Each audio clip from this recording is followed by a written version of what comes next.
പിന്നെ YouTube channel തുടങ്ങിയതിനെ പറ്റിയിട്ട് പറയാം.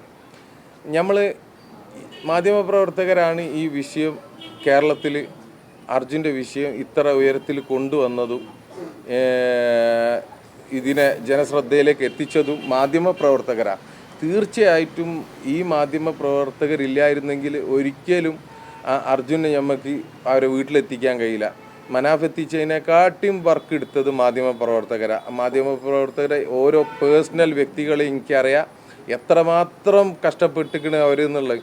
ഞാൻ പോലും ഒരു ഘട്ടത്തിൽ വിചാരിച്ചു കഴിഞ്ഞു ഈ മനുഷ്യന്മാർ ഞാൻ നിൽക്കുന്നത് നിലകൊള്ളുന്നത് നമ്മളെ ജോലിക്കാരനും വേണ്ടിയിട്ടാണ്. ഈ മാധ്യമപ്രവർത്തകരുടെ ഒക്കെ ആരോഗ്യസ്ഥിതി അത്ര മോശം. ഞാൻ പല സ്ഥലത്തും പറഞ്ഞിങ്ങനെ അങ്ങനത്തെ ഒരു സാഹചര്യത്തിൽ നിൽക്കുന്ന ആളുകളാണെങ്കിൽ പോലും ഇതൊരു 3 ഘട്ടമായിട്ട് ഈ രക്ഷാപ്രവർത്തനം നിന്നുപോയിനു. ഈ നിൽക്കുന്ന സമയത്ത് അവിടെ ഒരു മാധ്യമപ്രവർത്തകരില്ലാത്ത സമയത്ത് മാധ്യമപ്രവർത്തകർ തന്നെയാണ് എന്നോട് ആവശ്യപ്പെട്ടത് ഒരു യൂട്യൂബ് ചാനൽ ആക്കിത്തരാം, അതിൽ എന്തെങ്കിലും പുതിയ ന്യൂസ് എന്തെങ്കിലും പെട്ടെന്ന് വരികയാണെന്നുണ്ടെങ്കിൽ പിന്നെ ഇവിടേക്ക് അപ്ഡേറ്റ് ചെയ്യാൻ ഒരു കാരണം അതാണ്. രണ്ടാമത്തെ കാരണം എന്ന് പറഞ്ഞു കഴിഞ്ഞാൽ ഞാൻ പലപ്പോഴും ഏകനായിട്ട് ഇനി അവിടെ ഉണ്ടായിരുന്നത്. എനിക്ക് ജനങ്ങൾക്ക് ഈ വിഷയമായിട്ട് എനിക്ക് എൻ്റെ സംസാരിക്കാനുള്ളത് എന്തെങ്കിലും ഉണ്ടെങ്കിൽ അതിലിടാന്നുള്ള ഉദ്ദേശത്തിലും ആയിരുന്നു തുടങ്ങിയത്. മൂന്നാമത്തെ വിഷയം ഞാൻ ഒരു യൂട്യൂബ് ചാനൽ തുടങ്ങാൻ കാരണം ഞാൻ ഒറ്റക്കാണ്. ഒരു സുരക്ഷിത ബോധം എനിക്ക് ഒരു യൂട്യൂബ് ചാനൽ ഉണ്ടെങ്കിൽ എന്നുള്ള എനിക്ക് എന്തെങ്കിലും സംഭവിച്ചു കഴിഞ്ഞാൽ പെട്ടെന്ന് എന്തെങ്കിലും അറിയിക്കാനെങ്കിലും പറ്റുമല്ലോ എന്നുള്ളതിനോടാണ് തുടങ്ങിയത്. പിന്നെ നാലാമത്തെ കാര്യം യൂട്യൂബ് ചാനൽ, അതായത് ലോറി ഉടമ മനാഫ് എന്നുള്ളതാണ് യൂട്യൂബ് ചാനൽ.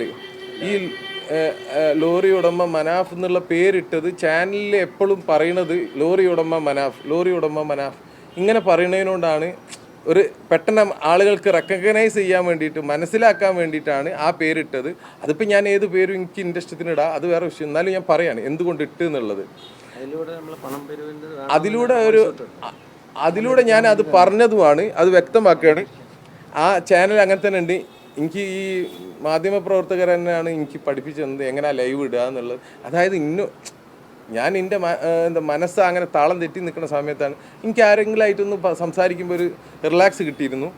ഞാൻ ഇപ്പോഴും അത് ഒരു മോണിറ്റൈസ് എന്ന് പറഞ്ഞൊരു സംഭവം ഉണ്ടല്ലോ, ഒരു പണം കിട്ടണമെങ്കിൽ യൂട്യൂബായിട്ട് മോണിറ്റൈസ് ചെയ്യണം. ഞാൻ ഇതുവരെ അതുപോലും ചെയ്തിട്ടില്ല. ഞാൻ ഇന്നലെ യൂട്യൂബ് ചാനൽ എൻ്റെത് വെറും 10,000 സബ്സ്ക്രൈബേഴ്സ് ഉണ്ടായിരുന്നത് ഇന്നിപ്പോൾ 2.5 ലക്ഷത്തിന് മുകളിൽ ആയി. അതായത് ജനങ്ങളിത് ഒക്കെ കൂടി ഏതോ ലെവലിലേക്ക് കൊണ്ടുപോവുകയാണ്. ഞാൻ അർജുനെ ഇവിടെ എത്തിച്ചോട് കൂടിയിട്ട് ആ യൂട്യൂബ് ചാനൽ ഞാൻ ഉപയോഗിച്ചിട്ടേ ഇല്ല. പക്ഷെ അത് ഞാൻ അതിൻ്റെ അർത്ഥം ഇനി മുതൽക്ക് അതിൻ്റെ അർത്ഥം ഇനി ഉപയോഗിക്കില്ല എന്നല്ല. ഇത് മുന്നേ അങ്ങനെ ഇനി ഉദ്ദേശിക്കുന്നത്. മുന്നേ ഉദ്ദേശിച്ചത് എന്താണ്, അവിടെ വരെ നിർത്താം. വേറെ ഏതെങ്കിലും നല്ലൊരു യൂട്യൂബർ പാഷനുള്ള ആരെയും വരികയാണെന്നുണ്ടെങ്കിൽ ഒരു ചാരിറ്റി, അതിന് കിട്ടുന്ന ഇൻകം അവന് ചാരിറ്റി ചെയ്തോട്ടെ എന്ന് വിചാരിച്ചതിന്. അത് ഞാൻ യൂട്യൂബിൽ തന്നെ നിങ്ങൾ നോക്കിയാൽ മതി, യൂട്യൂബ് ചെക്ക് ചെയ്താൽ മനസ്സിലാവും. യൂട്യൂബിൽ അങ്ങനെ പറഞ്ഞിരുന്നു. യൂട്യൂബിൽ ഞാൻ വ്യക്തമായിട്ട് പറഞ്ഞിരുന്നു ഇതുണ്ട്. എൻ്റെ ഒരു ആഗ്രഹം കോഴിക്കോട് ഉച്ചഭക്ഷണം കൊടുക്കണ, ഫ്രീ ആയിട്ട് ഒരു ഉച്ചഭക്ഷണം കൊടുക്കണ ഒരു ക്യാൻറ്റീൻ, ആർക്കും ഉച്ചയ്ക്ക് വിശക്കുന്ന ആൾക്കാർക്ക് വന്നിട്ട് ഭക്ഷണം കഴിക്കാനുള്ള, അത് ഞാൻ അതിൽ പലവട്ടം പറഞ്ഞിരിക്കണ്. എൻ്റെ ആഗ്രഹമാണത്. അതിൽ എനിക്ക് അറിയ പോലില്ല ഒരു യൂട്യൂബ് ചാനൽ തുടങ്ങിയാൽ എന്ത് കിട്ടും എന്നുള്ളത്. പക്ഷെ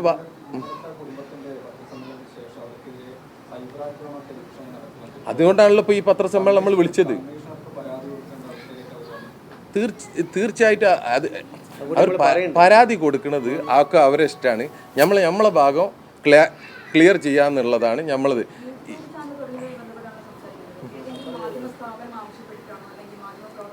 അല്ല, അങ്ങനൊന്നുമില്ല. അല്ല, അതൊന്നും ഞാൻ അങ്ങനത്തെ വിവാദത്തിലേക്കൊന്നും അതിനൊന്നും താല്പര്യമില്ല മാഡം. ഒരു വിവാദത്തിലേക്കില്ല. ഇന്നെ ഇഷ്ടപ്പെടുന്ന ഏതെങ്കിലും മാധ്യമപ്രവർത്തകരുണ്ടെങ്കിൽ ഈ വിഷയത്തിനെ, അർജുൻ്റെ വിഷയത്തിനെ ആർക്കെങ്കിലും എന്തെങ്കിലും കാര്യങ്ങൾ അറിയാൻ വേണ്ടിയിട്ട് മാത്രമാണ് യൂട്യൂബ് തുടങ്ങിയത്. എന്തെങ്കിലും എന്താ പറഞ്ഞു കഴിഞ്ഞാൽ അപ്ഡേഷൻ നമ്മൾ ജനങ്ങൾ ആവശ്യപ്പെടുന്നുണ്ടായിരുന്നു. ഇത് മൊത്തം കേരളത്തിലെ മലയാളികൾ മൊത്തം, അത് ലോകത്തെവിടെയൊക്കെ മലയാളികളുടെ ഓരോ ആവശ്യപ്രകാരമാണ് ഈ, അതായത് മറന്നു പോകാൻ ഏറ്റവും എളുപ്പമാണ്.